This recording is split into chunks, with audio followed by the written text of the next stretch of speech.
Hello and welcome on the Watches TV, and recently we were in London, and this leads us today to talk about yet another famous name in watchmaking history, Charles Frodsham, an English 19th century watchmaker, initially specialized in marine chronometers at a time when these time recording machines were so critical in terms of mastering the seas and therefore global trade.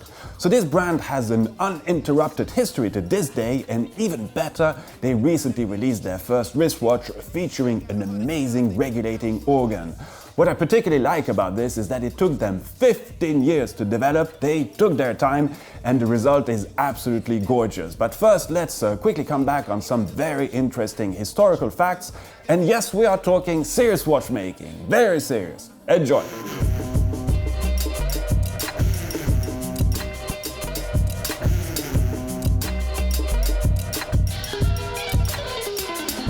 So can you explain us a little bit the role and the significance of the British watchmaking scene when watchmaking was seen as a science some 200 years ago?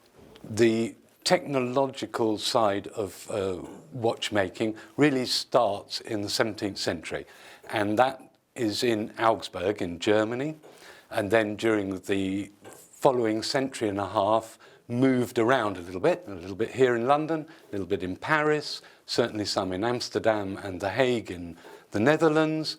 There were various centres of excellence. It was the period where people wanted to learn more and more and more about everything.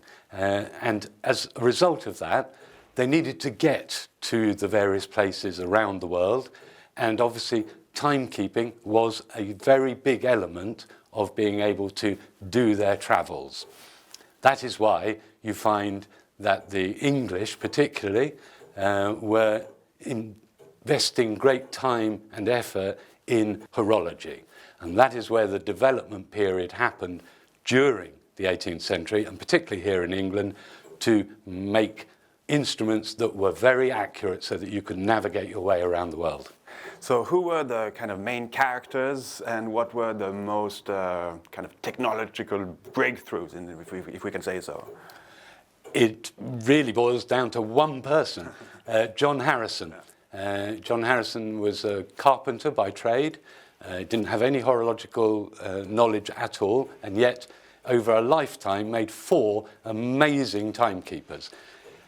Along the route, he developed each one and took it to the next stage, eventually ending up with H4, which is a large pocket watch. Prior to that, watches would keep, on average, a rate of 15 minutes a day. He was able to get that down to seconds a day, and by that you could then navigate. These developments meant that the timekeepers were accurate, and from that we could then solidify them and make them into a manufacturable object which then could be replicated and issued to all the ships that were then sailing around the world. The middle of the 19th century, there was a great interest in the universe, a greater understanding of the universe was becoming known, but for them to be able to do that, they needed to map or see the transits of various stars. And to do that, you need to have accurate telescopes, and you need to have accurate timekeeping. There were Frodsham chronometers and regulators used in many of the new observatories in the 1860s and 70s, primarily, as I say, in Australia, America, but also in Switzerland too. The new Neuchâtel Observatory had a Charles Frodsham marine chronometer as its primary timekeeper.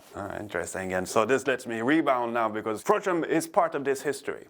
Most definitely. He started life, he was apprenticed to his father, who was a chronometer maker, and he learnt very early on the fine art of making chronometer escapements. Well, what date are we talking about? We're now talking 1830. Primarily it started with the manufacture of marine chronometers. It quickly developed into technical pocket watches. The Great Exhibition of 1851 gave Charles Frodsham a wonderful platform to launch his new caliber watches, which he did, and they were welcomed with great success. He very wisely bought the firm of John Arnold, which had been running since the 1760s, was the preeminent maker of technical instruments, and from this the burgeoning business of Charles Frodsham sprung. The business has had many zenith points, but equally many low points over the last 100 years. The First and Second World Wars and the Great Depression had a big effect, not only on Frodshams, but other horological manufacturers as well. Frodsham survived it, and yes, we were making a lot of domestic clocks at the time that my co-director Philip White and I took over the company in the mid-1990s. And at one point or another, you decided to, let's do something crazy. Indeed, yes. We had been restoring and conserving antique pieces for a long time. That was the mainstay of our business prior to purchasing Frodshams. And the one thing that the company had not seriously made previously was wristwatches. We'd done the pocket watches and car clocks and regulators, but we'd never properly made a wristwatch. So this was the plan. We started with a big sheet of plain white paper, and we wrote down notes galore about what it was that we wanted to do. We wanted to show the iconography of the company, we wanted to show the roots of the company, and yet we wanted it to be a 21st century company.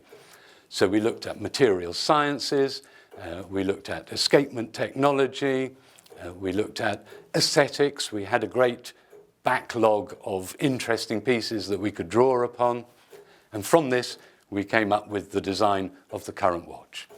And technically speaking, and especially concerning the escapement, there's something very specific there. Can you develop a little bit on the entire making of this?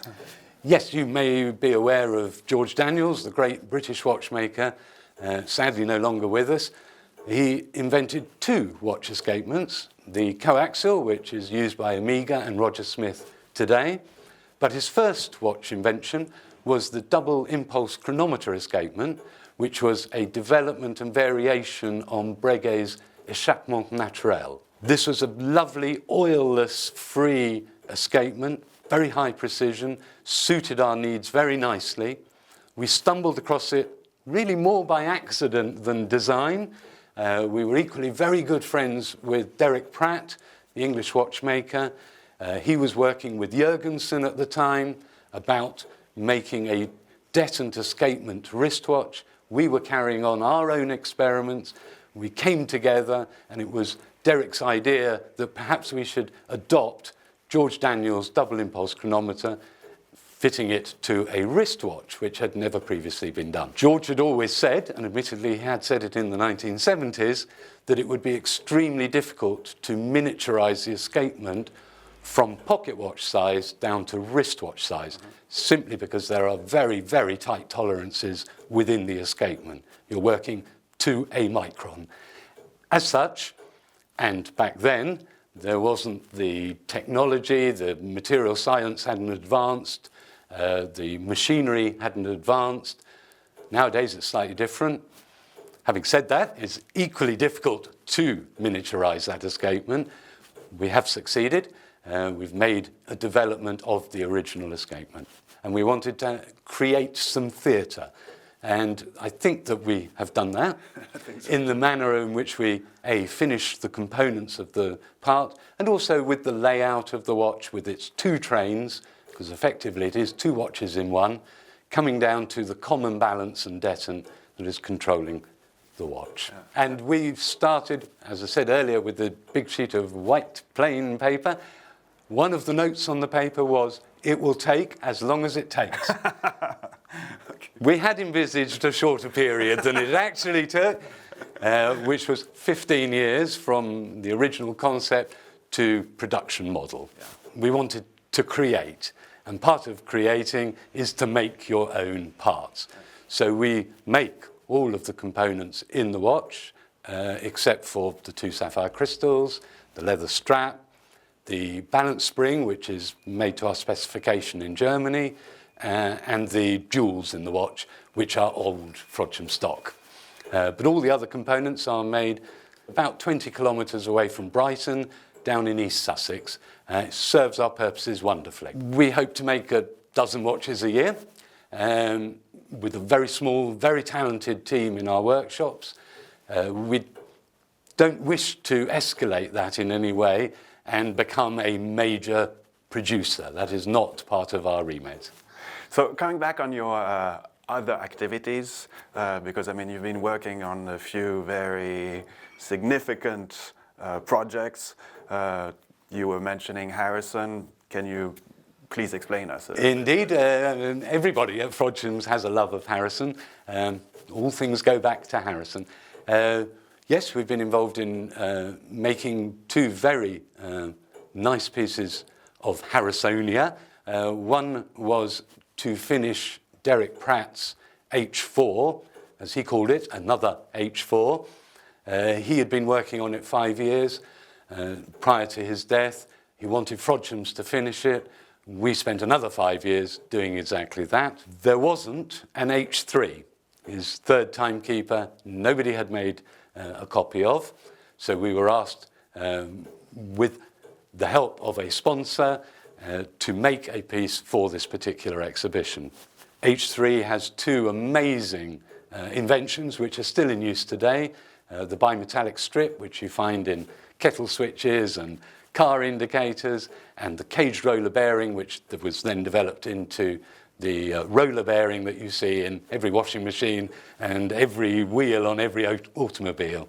So that must be quite a privilege to work on things like that, right? Most definitely, yes, because you are doing two things. You are looking at the history and absorbing the history, and then you are translating that into a modern manufacture. And it gives great pleasure to do both. So again, proving that watchmaking doesn't only resume itself to Switzerland. Serious watchmaking is an international language. Well, I hope you enjoyed this. All the very best. Thanks for watching and sharing this. And a huge Viva Watchmaking to you.